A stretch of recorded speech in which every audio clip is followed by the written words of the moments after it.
Hi dears. അപ്പോൾ ഞങ്ങൾ കുറച്ച് സാധനങ്ങൾ വാങ്ങിക്കാൻ വേണ്ടിയിട്ട് ടൗണിലേക്ക് പോവാണ്. ഞാനും ഉണ്ണിമോളും കൂടിയിട്ടാണ് പോയത്.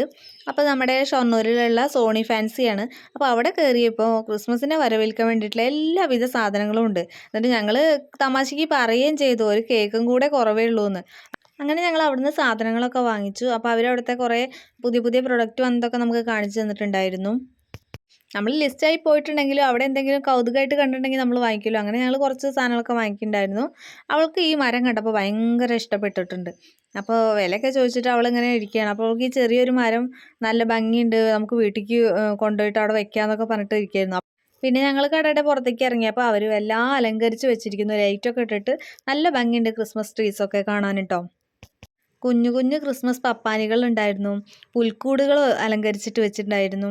നല്ല ഭംഗിയാണ് കാണാൻ, സ്റ്റാറുകളും എല്ലാം കൂടിയിട്ട്. അപ്പോൾ ഞങ്ങൾ അതിൻ്റെ റേറ്റൊക്കെ നോക്കി നമുക്ക് സ്റ്റാറുകളൊക്കെ വാങ്ങിച്ചിട്ടുണ്ടായിരുന്നു.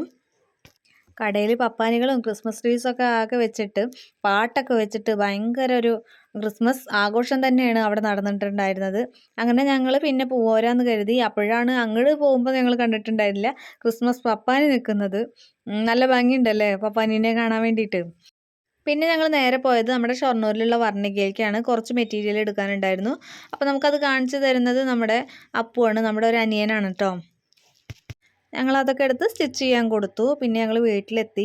വൈകുന്നേരം ആയപ്പോൾ ഏട്ടൻ പിന്നെ കൃഷിപ്പണിയിലാണ്. ഇപ്പോൾ കുറച്ച് ദിവസമായിട്ട് ഭയങ്കര കൃഷിപ്പണിയിലാണ്, എന്താണെന്നറിയില്ല. അങ്ങനെ ഒരു റോബസ്റ്റ് വാഴയൊക്കെ വാങ്ങിയിട്ടുണ്ടായിരുന്നു. അപ്പം അങ്ങനെ ആ കുഞ്ഞു വാഴക്കുട്ടീനെ അവിടെ നട്ടു. അപ്പോൾ അതിനോട് പറയുന്നുണ്ട് ഒരുപാട് ഉയരങ്ങളിൽ എത്തട്ടെ, കായ ഒരുപാട് തരണം കേട്ടോ എന്നൊക്കെ പറയുന്നുണ്ടായിരുന്നു കേട്ടോ. പിന്നെ വൈകുന്നേരം ആയപ്പോൾ ഞങ്ങൾ വീട്ടിലേക്ക് ഒന്ന് പോയിട്ടുണ്ടായിരുന്നു. വൈകുന്നേരത്തെ ഒരു കാഴ്ചയാണിത്. മഞ്ഞ് മൂടി വരുന്നുണ്ടായിരുന്നു, നല്ല തണുപ്പുണ്ടായിരുന്നു ആ സമയത്ത്. അവിടെ ചേച്ചിയുടെ ഏട്ടനും കുട്ടിയും വല്യമ്മയൊക്കെ മലയ്ക്ക് പോയി വന്നിട്ടുണ്ടായിരുന്നു. അപ്പോൾ ഞങ്ങളെ വിളിച്ചിട്ടുണ്ടായിരുന്നു. അങ്ങനെ നമ്മൾ വീട്ടിലെത്തി. കുറച്ച് വൈകുന്നേരം ആയി തുടങ്ങി. അങ്ങനെ വല്യമ്മ സ്പെഷ്യൽ ഗീ റൈസാണ് റെഡി ആയിക്കൊണ്ടിരിക്കുന്നത്. ഇപ്പുറത്ത് ചിക്കൻ ഫ്രൈ ചെയ്യാൻ വെച്ചിട്ടുണ്ടായിരുന്നതാണ്. അങ്ങനെ ആവി പറക്കുന്ന ഗീ റൈസ് റെഡി ആയിക്കൊണ്ടിരിക്കുകയാണ്. ഇവിടെ അവർ ചിക്കൻ ഫ്രൈ ചെയ്തുകൊണ്ടിരിക്കുകയാണ്. മസാലയിൽ കുളിച്ചിട്ട് കുറേ നേരമായി നമ്മുടെ ചിക്കൻ അവിടെ ഇങ്ങനെ ഇരിക്കുന്നുണ്ടായിരുന്നത്. അപ്പോൾ അതിൻ്റെ ടൈം ആയപ്പോൾ അവരെടുത്തിട്ട് ഫ്രൈ ചെയ്യാണ്. അങ്ങനെ അപ്പുറത്ത് അവർ പുതിന ചമ്മന്തി അതിലേക്ക് തയ്യാറാക്കുന്നുണ്ട്. അങ്ങനെ നമ്മുടെ ചിക്കൻ ഏകദേശം ഫ്രൈ ആയി വന്നിട്ടുണ്ടായിരുന്നു. ഇത്രയും ദിവസം വ്രതത്തിലായിരുന്നല്ലോ, അപ്പോൾ വ്രതം മുറിക്കുന്നൊരു ചടങ്ങുണ്ടല്ലോ നമുക്ക്, ആ ഒരു ചടങ്ങാണ് ഇന്ന് നടക്കുന്നത്. അങ്ങനെ ചിക്കൻ കറി റെഡിയായി. അടിപൊളി ചിക്കൻ കറി എന്ന് പറയാൻ എനിക്ക് പറ്റില്ല, ഞാനത് കഴിക്കാത്തതുകൊണ്ട് തന്നെ അതിനെക്കുറിച്ച് ഞാൻ പറയണില്ല. പിന്നെ കുട്ടു മലയ്ക്ക് പോകുന്ന വ്രതത്തിലായതുകൊണ്ട് തന്നെ അവൻ്റെ ബർത്ത്ഡേക്ക് നമുക്ക് കേക്ക് കട്ട് ചെയ്തിട്ടുണ്ടായിരുന്നില്ല.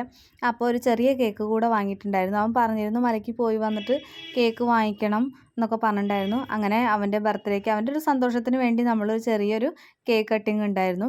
പിന്നെ ഞങ്ങൾ ഭക്ഷണമൊക്കെ കഴിച്ചു. ഏട്ടനും കുട്ടും കൂടെ കുറേ നേരം കളിച്ചു. തണുപ്പായതുകൊണ്ടാണ് അവൻ ഇങ്ങനെ പുതച്ചിരിക്കുന്നത്. അപ്പോൾ നമ്മുടെ വീഡിയോ ഇത്രയേ ഉള്ളൂ.